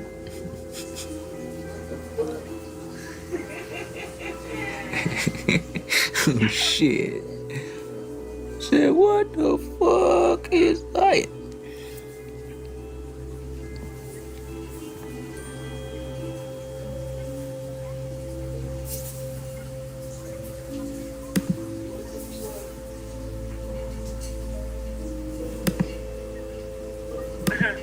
Is he gonna go? What the fuck? Exposing the truth about the crazy plain lady. Today, we're going to talk about Tiffany Gomez, or better known as this crazy plain lady who freaked out. I know by now everybody has seen the viral clip of her. If by chance you haven't heard of this video, or what I'm talking about, that's completely fine because we're going to do a brief overview of what happened with Tiffany Gomez, and then I'm going to break down what was actually going on. And trust me, you're going to want to see it. But before we go any further, you already know I have to give a disclaimer so they don't take this video down. This video was made strictly for entertainment purposes only. Nothing in this video should be considered factual. We simply point out patterns and things that we notice. These are my theories, my opinions, my thoughts. Again, none of this is fact. Hopefully that's good enough. All right, now let's get into it. There's been this viral clip of this woman going around the internet, and she is freaking out on a plane after another passenger apparently scared her. Originally, there were theories that the other passenger was not human, and he blinked at her vertically rather than horizontally, which freaked her out and she wanted off the plane. Here, let's watch the clip. The reason why I'm getting the off and everyone can either believe it or they cannot believe it. I don't give two but I am telling you right now, that mother back there is not real. And you can sit on this plane and you can die with them or not. I'm not going to. Then, cut to a few weeks later, she releases this apology video in which she is apologizing for her language and scaring any children around her. And she said that the passenger who scared her threatened to bring the whole plane down. He didn't blink at her any type of way. Okay, but I don't believe that for 1 second. Because after 9/11, you're telling me that somebody can threaten to bring a plane down and nothing's done about it? Security-wise, nothing. That plane is still allowed to then take off, no deboarding, no checking, nothing. Yeah, okay, seems legit. Plus, I don't know about you, but if I'm sitting on a public plane with other people and someone next to me threatens to bring the whole plane down, I think I would freak out just like she did, and I don't think I would be worried about apologizing for my language when doing so. You know, just my opinion. But what do you think? Let's listen to her apology video. Hi everyone, it's me, Tiffany Gomez, probably better known as the crazy plane lady, which is completely warranted. As you know, I have been unwilling to speak on the viral video, but I do finally feel that it's time. First and foremost, I want to take full accountability for my actions. They were completely unacceptable. Distressed or not, I should have been in control of my emotions, and that was not the case. And I want to apologize to everyone on that plane, especially those that had children aboard. Can't imagine going through that and trying to explain to your kid what in the world just happened. We all have our bad moments, some far worse than others, and mine happened to be caught on camera for the whole world to see multiple times. Well, it has been really comical for everyone, and I have highly enjoyed so many of the memes. On the flip side, it is very invasive and unkind. And I don't know what I would do without the love and support of my friends and family. They are loyal to a fault, and I don't know what I did to deserve them. I hope that I can use this experience and do a little bit of good in the world, and that is what I intend to do. I hope that you guys can accept my apology, and I can begin to move on with my life. It's a load of crock. No, this, I think she made that apology. I feel like she was blackmailed to make that apology. She sounded like she was still scared of some shit. And still shaking up. Skin for robots made for human cells. Oh yeah, I've seen that before. Oh, I know all about this. I know all about that shit.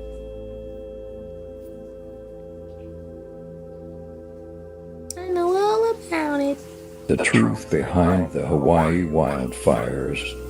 Today we're going to talk about the supposed wildfires burning in Hawaii and what may have been the cause of them, since no one can seem to find out what caused them. But before we go any further, I have to give a disclaimer so they don't take this video down. This video is made strictly for entertainment purposes only. Nothing in this video should be considered factual. We simply point out patterns and things that we notice. Matter of fact, let's just go ahead and say the whole damn video is scripted for entertainment purposes, so it's a movie, TikTok. Alright, now let's get into it. We have all heard about the horrible tragedy unfolding in Hawaii right now. And regardless of what started the fire, there are real people that are actually suffering, and all of our thoughts and prayers need to be with them. But you all need to understand that what you're witnessing is not a wildfire. What you're witnessing is the biggest land grab of your lifetime, and I'm going to tell you why. Hours before the wildfire began, school was canceled. The water was turned off, and the escape routes were blocked. All officials were off of... My whole thing is, did you see how those cars were fucking melted in place?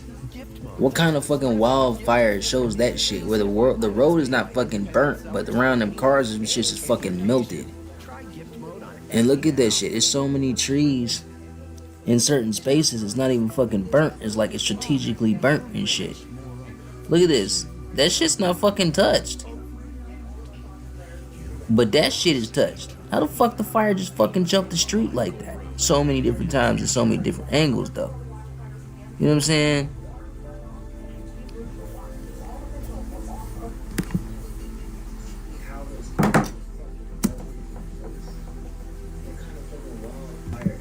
the island when the fire occurred. Coincidence? I don't think so. They didn't sound the alarms, nor did they use the phone alert system, which is insane for this day and age. Especially when you consider the fact that the Hawaiian island of Maui has the largest outdoor warning emergency system in the world. Yeah, in the world. And this thing has over 400 alarms on it. 400! But they didn't use it. Mind you that Maui is Hawaii's second largest island. And on Maui alone, they have 80 outdoor siren alarm systems. 80 on Maui alone. Yet they didn't use a single one of them? Did you see that fucking house that was just chilling right there like it was fucking untouched as shit? That one fucking house. Plus, keep in mind that the system that they have on Maui is an all-hazard system, which means it can be used in all hazardous scenarios. All of them. They have different sirens, different sounds for different hazardous scenarios. Now, each siren has a range of 3,400 feet, which is longer than 11 football fields put together. How are they going to have the most advanced siren system in the world and not even frickin' use it? Something smells fishy to me. That's just a big fucking oopsies, I guess, huh? And I know some of you want proof about the roads being barricaded and the water being off and none of the alarms going off. Don't worry, I got it. Just wait. Watch this video and listen to what this old man has to say. But none of them were moving. And I walked all the way from Safeway to the chart house. Not one car had moved. And I was wondering what was stopping the traffic. Well, it was a policeman. And I got to the end and I looked up north. There were no obstructions. There was no reason to keep those cars there. Are you serious? I'm serious as a heart attack. And I said, what are you doing? He goes, well, I'm under orders to keep them here. And I said, the fire is right around Safeway. It's going to hit Front Street. You know, these people got to get out of here. And he said, I'm following orders. No way. So, you're saying they were blockaded in by the police at the end of Front Street? Yeah. Like where that restaurant is? Where the chart house Where the chart house was, I should say. There was a blockade there and they could not go any further. Right. What the hell? I spoke with the fire chief who confirms the sirens did not go off and believe this. The fire hydrants actually ran out of water. How this happened is still unclear tonight. My whole thing is we're watching what they've been doing in the past. The truth of who they are and what they do is manifesting and coming out for everybody to see for what it really is. You're watching them erase history right in front of your faces. You're watching them grab lands and inquisitions, acquisitions, Project Lucid.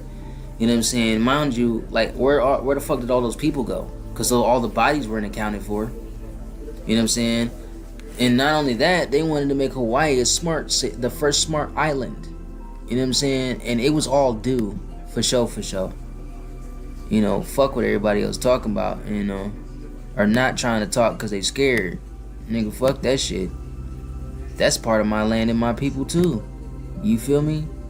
So at the end of the day, even this fake alien invasion shit, you know what I'm saying, holograms and you know all that dumb, you know, they gonna get a whole bunch of people shit. People gonna be like, Jesus help me out, you know, and voice the skull type shit. You know what I'm saying? Some holograms make you feel like Make you feel like you coming back with a bunch of angels and type shit and all fucking apocalypse. Yeah, man, nigga. This shit way deeper than what y'all can imagine it. But anyway, we know this shit is fake. We know that they gonna bring up shit from underground and out the waters and stuff and tunnel systems that they've been hiding and shit for so long, and you know, different shit that most people couldn't even imagine because they don't fucking pay attention. But hey, The United States government is getting ready for a fake alien invasion. This is going to be the most important video that I have ever made for you guys. So I'm gonna need your full undivided attention, and I'm gonna... This right here,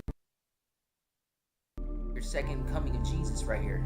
I need you to pay attention to what I'm telling you, because I promise this is the most important information you'll ever hear. But before we go any further, I have to give a disclaimer so this does not get taken down. This video was made strictly for entertainment purposes only. Nothing in this video should be considered factual. We simply point out patterns and things we notice.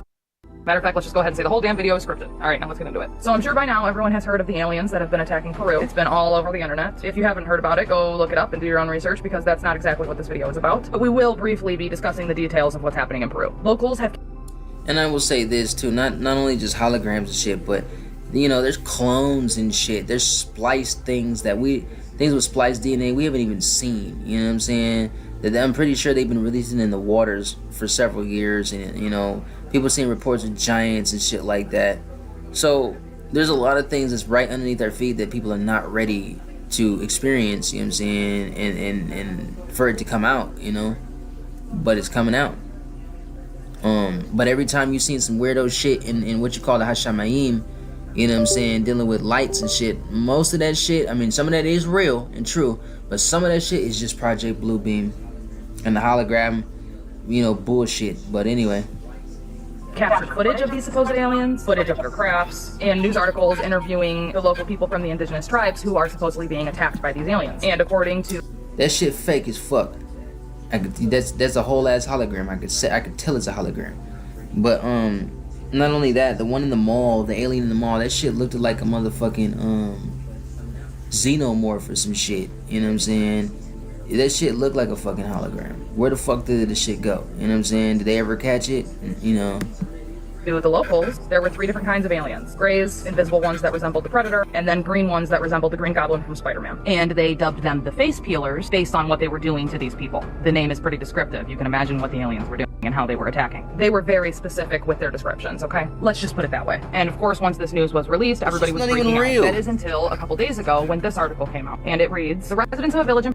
Bro, you can tell there's a whole ass fucking dummy. Look at the you fuckers. Peru are living under constant fear after alleged attacks by aliens. The villagers claim that the aliens, who were around 7 foot tall, attacked them and ate their blank off. The villagers also said that the aliens were unaffected by their weapons. They called the aliens Pelikaras, which means the face eaters. However, the officials said that the aliens, as claimed by the villagers, were in reality the members of a gold mining gang in the area who hailed from different parts of Central and South Americas. Yeah, okay. Predictive programming or what? Are they trying to get you ready for an alien invasion or what? How are they gonna come out and say aliens are attacking Peru, invisible aliens, and then be like, nah, just kidding, it's gold miners? Like, are you hearing what I'm saying to you? Let's continue on. The officials said that the alleged aliens are none other than illegal gold miners in the area. They use jetpacks to fly and scare the locals. They scare the villagers to keep them away from their illegal mining sites. On July 29, the cartel tried to kidnap a 15-year-old girl. However, the cartel was not able to kidnap, but they... Where'd they get the jetpacks from, though? Injured the girl. The girl sustained injuries to her face and neck during the kidnapping attempt. A man also reported that he was injured on his head by the aliens. Like, nope.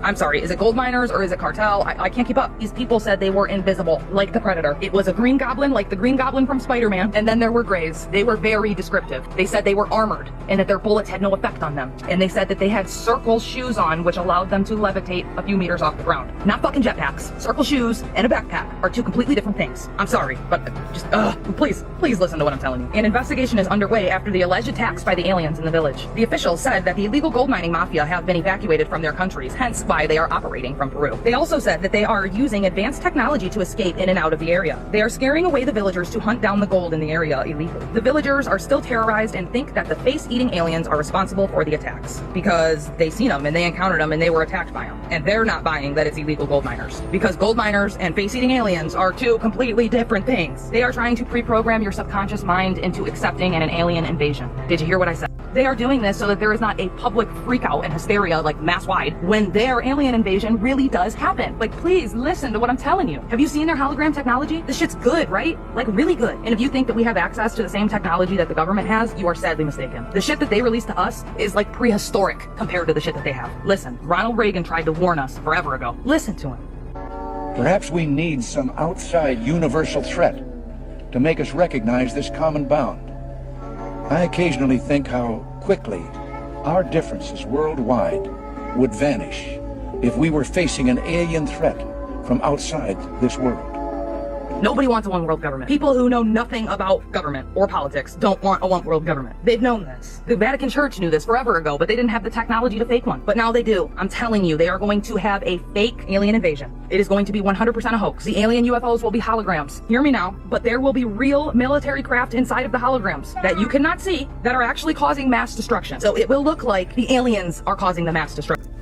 Yes, they took my post off of Facebook in 2021 when I had a dream that it was some type of fucking starship carrier, some kind of shit, and there was a jet that was like behind it, and it was like flying through the light and some shit. But pretty much the fires were the smoke screen for the invasions. All right, they were using the fires, the forest fires that they do, you know what I'm saying, to fake alien invasions and shit like that. So imagine real fires and then fucking holograms mixed into that shit to make it look so fucking extra real sci-fi shit. And then all the chemtrails and shit, right? And HARP and all that goddamn shit. And then you know, controlled storms and shit like that. You know, all the clouds for the most part, most of them are fucking fake and they're all generated.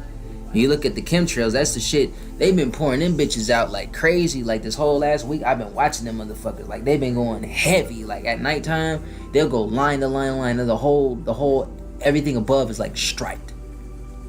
You know what I'm saying? But they've been pouring them heavy as fuck. So there's something going on that's intervening that is fucking with them. And they trying to really fucking hurry the fuck up to cover that shit up. And it's not working. Because it keeps, I'm watching that shit keep getting blown away and shit. You know what I'm saying? And then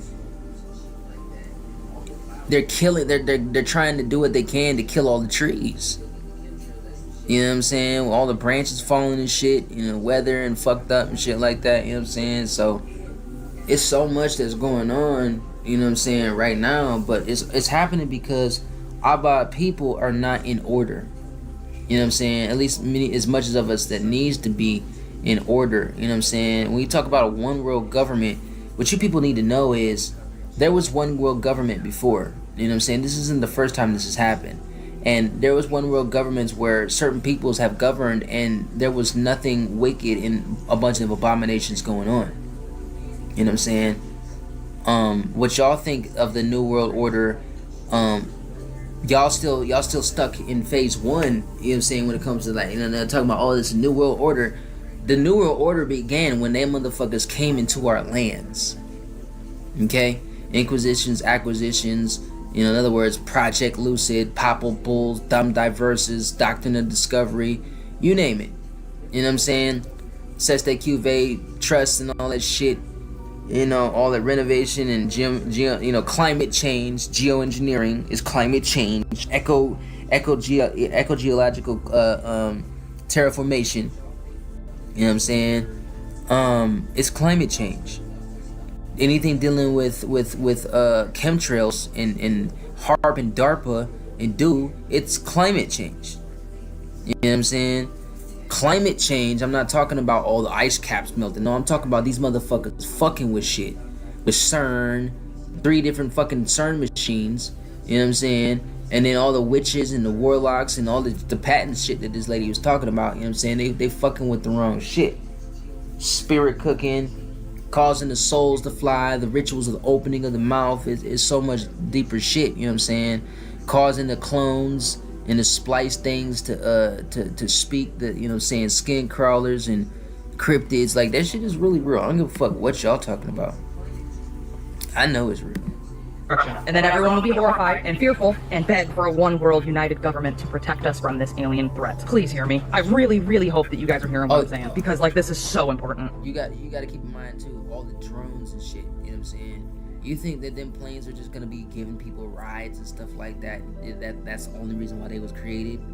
Yeah, y'all gotta get real. You know what I'm saying? Because when they begin weaponizing those things beyond chemtrails, with people actually in them, then what you gonna do? You know what I'm saying? When you start watching a bunch of planes and shit dropping and shit out of nowhere, sunny day, rainy day, whatever, they've been doing it. You know what I'm saying?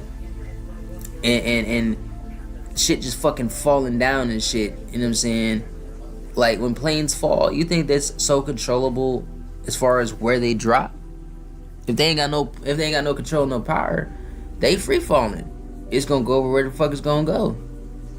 You know what I'm saying? That shit can cause power outages too, because you can be very creative as to where a fucking plane would fall in your mind. You know what I'm saying? But anyway, this is your book of Revelation and all that shit. It's a load of bullshit. You know what I'm saying? I ain't even gonna go too far into that, because I've been hip to that for a long time.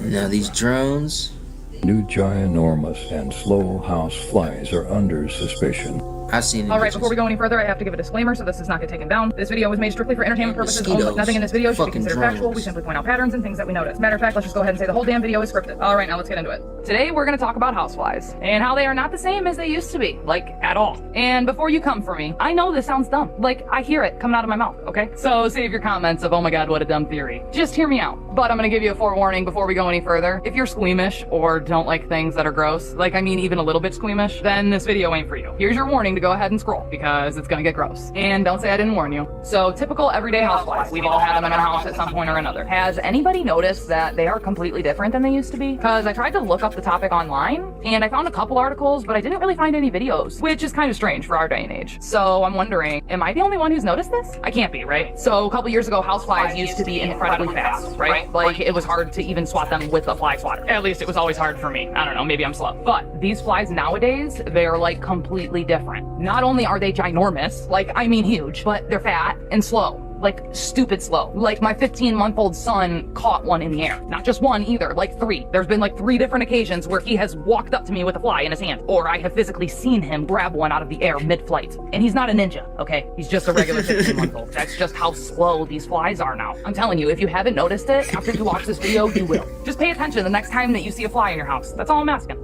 And then, here comes the really crazy part. So we all know that flies lay eggs and maggots come out of them, right? Okay, but when you swat a fly dead, maggots never came out of the unalived fly, right? Okay, but now they do. Like, I'm dead ass serious. I had some flies in my house, I swatted them with the fly swatter, and then a couple hours later, I noticed that there's maggots right where I killed the fly. So, of course, I go to the internet because I'm freaked out as to why there's maggots here, and I find these articles. This post says, what are the little wiggly things that come out of a housefly when it's killed? What? Nothing. Nothing should come out of a housefly when it's killed, unless we, like, swap timelines or something again. I can't keep up with this shit anymore. Then here, there's this YouTube video, maggots or worms coming out of freshly killed fly. Then, of course, there's this lovely Reddit post, and of course, they had to include a picture, right? That says, just killed the fly. Suddenly, all those maggots started crawling out of it. I'm gonna fucking vomit. So clearly, it can't be just me, because there's, like, articles and shit about it, but I still can't find any videos, so I need you guys to tell me your opinion. All I know is flies are disgusting, and I hate this new fucking timeline. So don't use a fly swatter, just use these handy-dandy fly ribbons, because, you know, we don't want to deal with maggots and all that. Anyways, please let me know what you think about this, and if you have ever noticed maggots coming out of flies fucking before, trap them and hoes. this is like a new thing, or if I'm just crazy. As always, make sure you like, follow, and share for more videos. Just hey, real shit though. Like last year and the year before that, me and my children had noticed certain types of mosquitoes and shit like that. Like so one of my sons apparently liked to kill bugs. So to no end. So at the end of the day, you know what I'm saying, we out there, you know, we pull them apart, but it's like it's no blood. This shit straight, you know, and a lot of them were like fucking metallic and shit, like some of the ones that shown. I've seen many of those types of flies throughout my life that she was showing right there. But I agree with them big ass fat ones that are like super fucking slow. Them bitches is drones. You can go on Call of Duty Modern Warfare 3 or Advanced Warfare.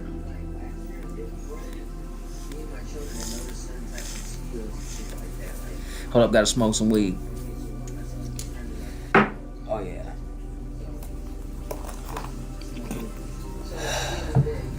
So, Call of Duty Advanced Warfare.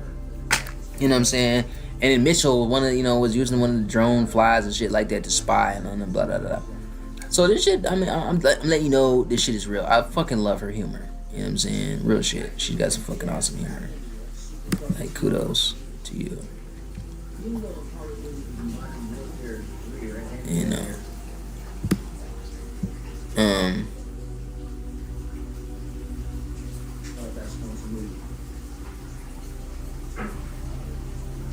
I remember that shit.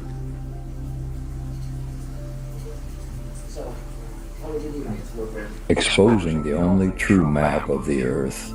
Alright, before we go any further, I have to give a disclaimer so this does not get taken down. This video was made strictly for entertainment purposes only. Nothing in this video should be considered factual. We simply point out patterns and things that we notice. Matter of fact, let's just go ahead and say the whole damn video is scripted. Alright, now that we've satisfied the guidelines, let's get into it. Welcome to history class. My name is Katie, and today I will be your teacher. But don't worry, I'm going to teach you about the true history of our world. You know, our hidden history. The history that they don't teach you about in the history books or in school. I bet a lot of you didn't know that you have gone your entire lives without seeing a real representation of our Earth in a map. Yeah, you heard me correctly. I am willing to guarantee that regardless of your age, you have lived up until this point without seeing a actual representation of the Earth that we live in, represented in any type of map. And that's because every map that the government gives us is either distorted or messed with. Yet there has been an actual map that has depicted an actual true image of the Earth that we all live on. And it has been directly above our heads for our entire lives. Only problem is all of us are too distracted with our phones to actually look up. This is the moon that we look at every day. Only thing is, it probably has never occurred to you that in order to understand the Earth that we live on, all you need to do is look at the moon. I will explain to you now what it is exactly that you are looking at and how come you don't see it. The surface image of the moon contains a map of the Earth. In fact, it seems to be the only true map that we have ever been given. It is mirrored, distorted, and stretched. However, it is beyond a shadow of a doubt a reflection of the map of the Earth, depicting all of the continents and their right size proportions. It takes a little while for you to adjust your mind to be able to see it. Exposing the only true map of the Earth. Alright, before we go any further, I have to give a disclaimer so this does not get taken down. This video was made strictly for entertainment purposes only. Nothing in this video should be considered factual. We simply point out patterns and things that we notice. Matter of fact, let's just go ahead and say the whole damn video is scripted. Alright, now that we've satisfied the guy. Hey, yo, when you put it in that light, though, and you imagine if this was an actual map of the Earth, she's fucking accurate as fuck. And I've never actually considered that. Like, that, who would ever have actually thought of, like, okay, let's not look around at everything down here, let's look it up to see what, you know, what's the truth of what's down here, you know what I'm saying? And direct mirror reflect, like, who the fuck would have thought of some shit like that? That's fucking brilliant.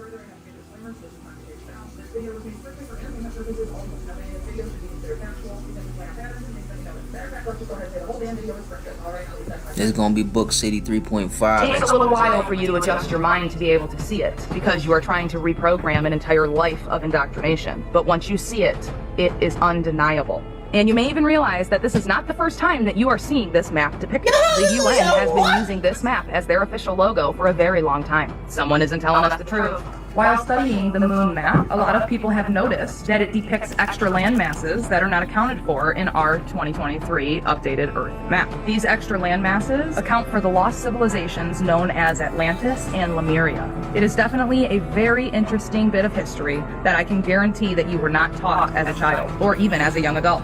And this concludes today's hidden history lesson. Please let us know your thoughts and opinions about this video in the comment section. And as always, make sure you like, follow, and share for more videos just like this. It takes a little while for you to adjust your mind to be able to see it, because you are trying to reprogram an entire life of indoctrination. Yo, I keep hearing about Atlantis and Lemuria, and going over the maps and the videos that I was making, it's all there. It's all in the water. All them dark spots and stuff like that, it's still connected, it's just underwater. You know what I'm saying? This shit really real, bro. Y'all think this shit is game. This is real life, real life. More footage of the map of the world on the moon.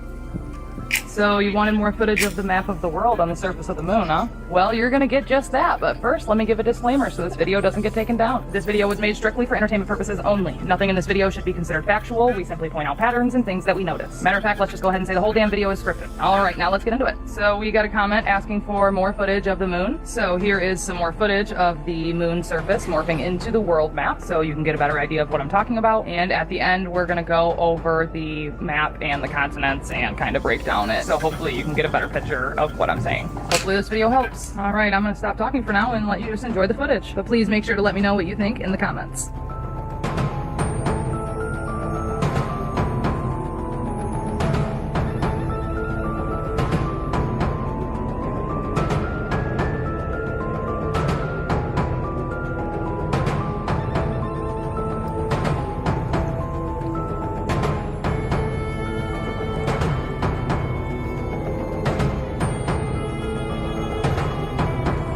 More footage of the map of the world on the moon. So you wanted more footage of the map of the world on the surface of the moon, huh? Well, you're gonna get just that, but first let me give a disclaimer.